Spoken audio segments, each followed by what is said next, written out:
అందరికి నమస్కారం. ఇవాళ మనతో పాటు ప్రముఖ ఆధ్యాత్మికవేత్త, జ్యోతిష్య వాస్తు పండితులు బ్రహ్మశ్రీ ఉమామహేశ్వర సిద్ధాంత్ గారు మనతో ఉన్నారు. గురుగారితో మాట్లాడదాం. గురుగారు నమస్కారం. ఆయుష్మాన్ భవ. గురుగారు 2025 జనవరి మాసంలో వృషభ రాశి వారికి ఎలాంటి ఫలితాలు ఉండబోతున్నాయి? గ్రహస్థితి ఎలా ఉంది? వీళ్ళు చేసుకోవాల్సిన రెమెడీస్ మాకు తెలియజేయండి. సర్వమంగళ మాంగళ్యే శివే సర్వార్థ సాధకే శరణ్యే త్రయంబకీ దేవి నారాయణీ నమోస్తుతే. ఓం గం గణపతియే నమః. ఓం శ్రీ గురుభ్యో నమః. శ్రీ క్రోధినామ సంవత్సర పుష్యమాసమిది. వృషభ రాశి వారి ఫలితములు చేసే ముందు గ్రహచార విధానాన్ని అడిగావు కాబట్టి గ్రహచార విధానం వృషభ రాశి యందు గురు సంచారం జరుగుతుంది. అలాగే కర్కాటక రాశి యందు కుజ సంచారము, కన్య రాశి యందు కేతు సంచారము, ధనుర్రాశి యందు రవిచంద్రులు జరుగుతున్నారు. అలాగే వృశ్చిక రాశి యందు బుధ సంచారం జరుగుతుంది. కుంభరాశి యందు శుక్ర శనులు సంచారం జరుగుతుంది.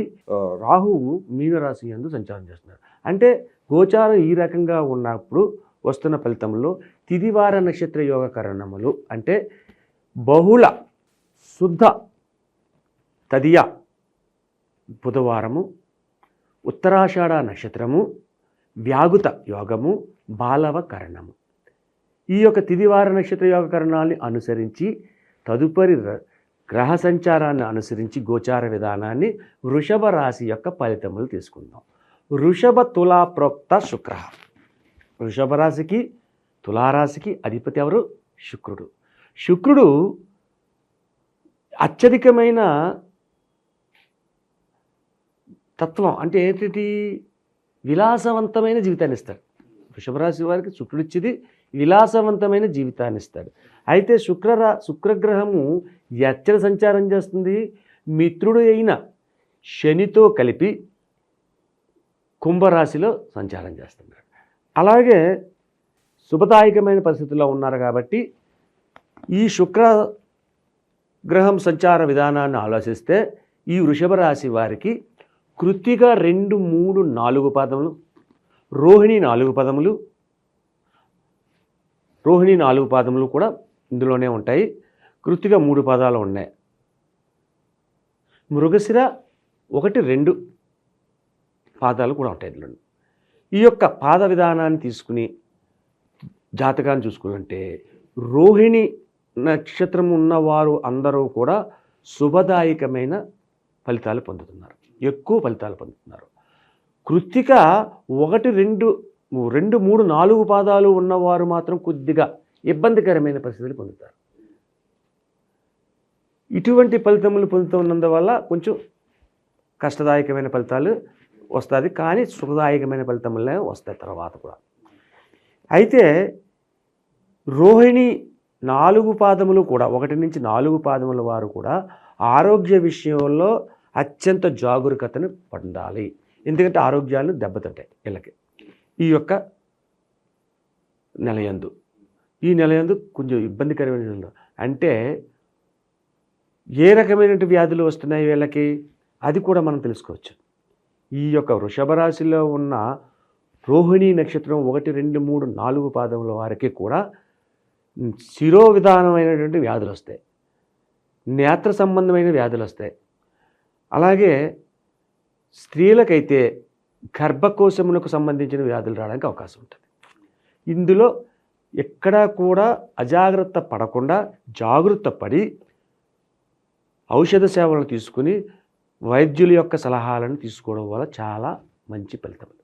సరే, ఇక్కడ 9 పాదములు కూడా ఉన్నవారిని చూసుకుందాం. మృగశిర 1, 2 పాదములు, కృత్తిక 2, 3, 4 పాదాలు, రోహిణి 1, 2, 3, 4 పాదాలు ఉన్న వారందరినీ కలిపి ఓవరాల్గా చూస్తే వృషభ రాశి యందు ఉన్నతమైన స్థానానికి చేరుకుంటున్నారు. ఉన్నతమైన స్థానాన్ని చేరుకోవడం, చేసే పనిలోని జాగరూకత పడుతూ అనుకున్న విధానాన్ని కొంచెం నెమ్మదిగానైనా కొంచెం ఆలస్యమైన మాసంలో మొదటి వారాంతంలో కొద్దిగా ఇబ్బంది కలిగినను, 2వ వారంలో కష్టానికి గురి అయినను, 3వ వారం 4వ వారం వచ్చేసరికి సుఖాంతమయ్యే పరిస్థితి ఈ వృషభ రాశి వారికి ఉంది. ఆదాయ వ్యవహారాలు బాగుంటాయి, అన్ని రకాలుగా బాగుంటాయి. శుభకార్యాలు జరగడానికి ఏదైనా ఆస్కారం కనిపిస్తుందా గురుగారు ఈ మాసంలో? శుభకార్యాలు జరగడానికి అంటే ఈ మాసంలో శుభకార్యాలు అన్నీ శుభాలే. అశుభకార్యాలు అంటే పెళ్ళిళ్ళ గురించి మాత్రం అడక్కు, పెళ్ళిళ్ళు జరగదు, అవకాశం లేదు. ఇప్పుడు తదుపరి వస్తుంది. అలాగే అనుకోని ప్రయాణాలు కావచ్చు, విదేశాలకు వెళ్ళాలనుకుంటారు, అటువంటి వారికి ఎలా ఉండబోతుంది ఈ మాసం? కేతువు గురుగ్రహాన్ని చూస్తున్నాడు, రాహువు కుజుని చూస్తున్నాడు. రాహువు కుజుని చూస్తున్నాడంటే రాహు విధానం వలన ఉద్యోగ రంగములలో ఉన్నవారు, ఉద్యోగ అన్వేషణ కాదు, ఉద్యోగ రంగంలో ఉన్నవారు విదేశయానం చేయడానికి ఎక్కువ అవకాశం ఉంది రాహు విధానం వల్ల. గురుకేతువులు కూడా యోగదాయకమైన స్థితిని ఇస్తున్నారు కాబట్టి, దృష్టి ఒకరి మీద ఒకరి దృష్టి ఉంది కాబట్టి యోగదాయకమైన పరిస్థితులు. కొత్తగా విద్యలు అభ్యసించి ఇతర దేశాలకు వెళ్ళి చదవాలి అనుకునే విద్యార్థులు ఉంటారు. ఇక్కడ విద్య అయిపోయింది, ఇతర దేశాలకు వెళ్ళి చదవాలనుకునే వాళ్ళు ఉంటారు. గురుతత్వ విధానం వల్ల వస్తుంది కాబట్టి వాళ్ళకి విదేశీ గమనం చేయడానికి అవకాశం ఉంది. ఇళ్ల స్థలాలు కావచ్చు, గృహాలు కావచ్చు కొనుక్కోవాలనుకుంటారు కొత్త సంవత్సరం కాబట్టి, మరి అటువంటి వారికి వృషభ రాశిలో ఎలా ఉండబోతోంది? వృషభ రాశిలో ఇళ్ల స్థలాలు కొనాలి, కట్టాలి అన్నది ఇప్పుడు అది కొంచెం హాస్యాస్పదమైన పదం. ఎలాగంటే జనవరి నెలలో ఇది పొందాం, ఏది భోగి వచ్చింది, సంక్రాంతి వచ్చింది, అనేక రకమైన ఖర్చులు వచ్చాయి, ఇవన్నీ వచ్చాయి. ఇవన్నీ చేసిన తర్వాత మళ్ళీ వెంటనే మనం టాటా బిర్లాలం కాదు కాబట్టి మన వల్ల కాదు. తర్వాత ఉగాది తర్వాత ఇటువంటి వ్యవహారాలు చేస్తే ఫలిస్తుంది. కానీ ఇప్పుడు చేస్తే ముందే పడ్డ తర్వాత మళ్ళీ వెంటనే పడితే ఇంకో దెబ్బ తగులుతుంది కదా, కాబట్టి అది క్షేమదాయకం కాదు. గురుగారు అలాగే వైవాహిక జీవితం ఎలా ఉండబోతుంది? అలాగే సంతానం లేక ఇబ్బంది పడుతూ ఉంటారు, అటువంటి వారి పరిస్థితి ఎలా ఉండబోతోంది? వైవాహిక జీవితంలో శుక్రుడు ఆధిపత్యాన్ని వహించాడు కాబట్టి, శుక్రుడు అంటేనే క్షేమదాయకుడు, కామదాయకుడు కూడా. కాబట్టి భార్యాభర్తల మధ్యన వృషభ రాశిలో ఉన్న భార్యాభర్తలు ఎవరికి కూడా తగవులు, కుట్లాటలు లాంటివి ఉండవు. ఆనందకరమైన జీవితాన్ని పొందుతున్నారు, సంతోషకరమైన వ్యవహారాలు చేస్తున్నారు. ఇదే వృషభ రాశి వారు జాన్యువరి తర్వాత ఫిబ్రవరి నెలలోకి వెళ్ళేసరికి దూర ప్రయాణాలు చేస్తారు. అది ఫిబ్రవరి నెలలో మనం చెప్పుకునేది కూడా అప్పుడు వృషభ రాశికి చెప్పవచ్చు. అటువంటి విధానాలు వీళ్ళకున్నాయి. ఇక సంతాన విధానం అంటే జాతక ఫలితాన్ని బట్టి సంతానాన్ని నిర్ణయించుకోవాలి. ఈ వృషభ రాశిలో ఉన్న దంపతులకు కలిగిన సంతానం బుద్ధివంతులే. అదే పుత్ర సంతానాన్ని తీసుకుందాం. వృషభ రాశిలో పుత్ర సంతానం తీసుకుందాం. పుత్రుడు ఒక 20 సంవత్సరాల వయసు ఉంది, వాళ్ళతో ఇబ్బంది. వీళ్ళకి అటు స్థిరంగా ఉండడం, ఏదేదో చేస్తుంటాడు, ఏదేదో పనులు చేస్తుంటాడు. ఆ పనుల వల్ల తల్లిదండ్రులకు వచ్చి ఇబ్బందికరమైన పరిస్థితి పొందుతారు. గురుగారు అలాగే వ్యాపారాల్లో పెట్టుబడులు పెట్టాలనుకుంటే కనుక మీరు ఏ రంగాలు సూచిస్తారు వృషభ రాశి వారికి? వృషభ రాశి వారికి వస్త్ర రంగాన్ని చెప్తాను. కిరాణా అండ్ ఫుడ్ అంటే చిన్న చిన్న హోటల్స్ పెట్టడమే, అది ఫుడ్కి సంబంధించింది. టిఫిన్, కాఫీలు, టీలు అని ఉంటాయి కదా, అటువంటి వాటిలో వీళ్ళు బాగా రాణిస్తారు. అలాగే కోర్టు సమస్యలు, భూ కబ్జాలు, కొన్ని సమస్యల్లో చిక్కుకున్న వాళ్ళు ఉంటారు, అటువంటి వారికి ఆశాజనకమైన ఫలితాలు ఏమైనా కనిపిస్తున్నాయా? మరి ఆశాజనకమైన ఫలితాలంటే ఈ మాసంలో లేవు.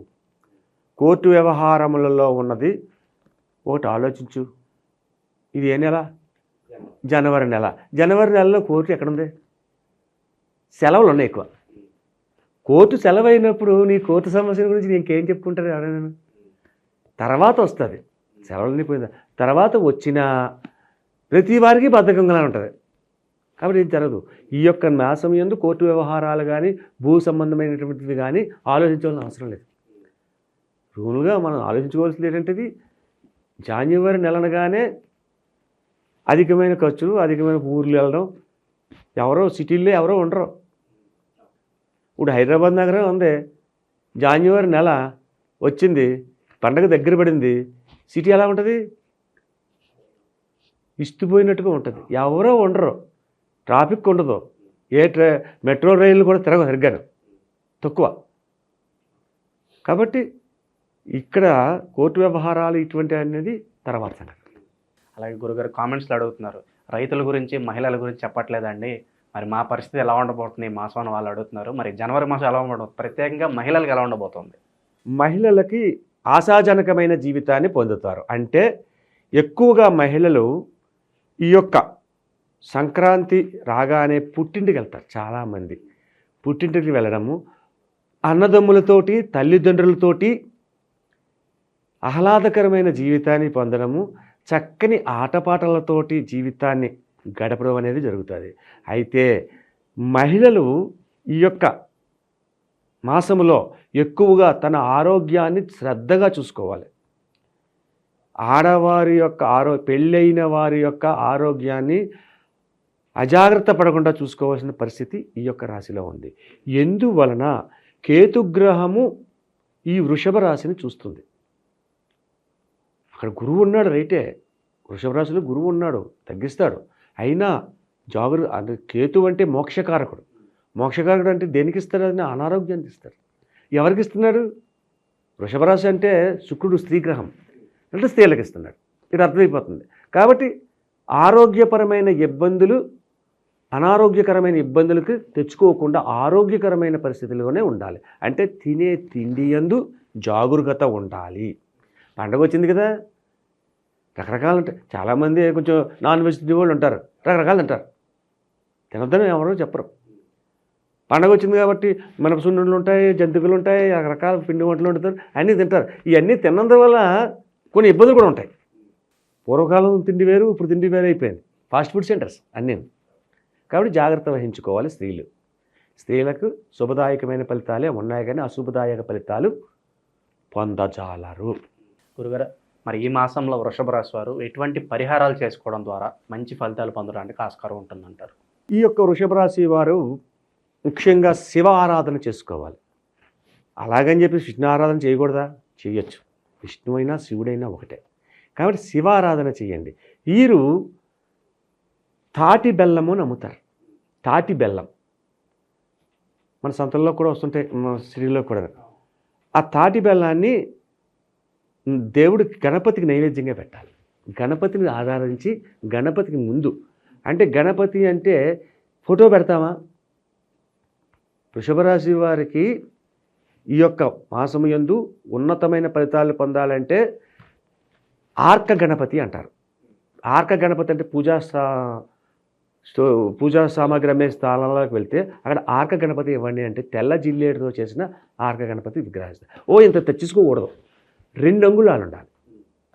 ఆ 2 అంగుళాల యొక్క విగ్రహాన్ని తీసుకొచ్చి పూజా గదిలోని ముందుగా పెట్టేటప్పుడు 2 బియ్యపు గింజలు, 4 బియ్యపు గింజలు వేసి ఓం శ్రీ కృష్ణాయ నమః అని చెప్పి 4 బియ్యపు గింజలు వేసి దాని మీద గణపతికి పసుపు రాసి బొట్టు పెట్టి 2 చేతులతో పట్టుకుని, 2 అంగుళాలే కానీ 1 చేతితో కాదు, 2 చేతులతో పట్టుకుని అలాగా ఆ బియ్యం మీద పెట్టి ఒక అగరత్తు వెలిగించి పక్కన చిన్న దీపం పెట్టి ఈ తాటి బెల్లాన్ని రావి ఆకు, ఆ రావి ఆకు అనేది తెచ్చి ఆ రావి ఆకులు తాటి బెల్లాన్ని పెట్టి నివేదన చేయాలి.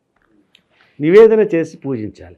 ఆ తర్వాత మనం బయటికి వెళ్ళి శివాలయంలోకి వెళ్ళి శివునికి అభిషేకం చేసుకుని రావడం, లేకపోతే విష్ణాలయానికి వెళ్ళి వెంకటేశ్వర స్వామికి తులసి ఆకులతోటి అష్టోత్తర పూజ చేయించడం చేసుకుంటే శుభదాయకమైన ఫలితములు అత్యధికంగా లాభాన్ని ఈ యొక్క వృషభ రాశి వారికి అందరికీ వస్తాయి. దైవారాధన విషయంలో ఏదన్నా మంత్రం చెప్తారా వృషభ రాశి వారికి? వృషభ రాశి వారికి మంత్రం అనేది కరెక్ట్ కాదు. అది ఎందుకంటే మంత్రోచ్చారణ చేసేది కొన్ని విధానాల్లో ఒక ఒత్తు తప్పవలిగితే అది విపరీతమైన పరిస్థితులకు వస్తాయి. కాబట్టి తప్పు పలికే విధంగా మనకు చూసుకోవాలి.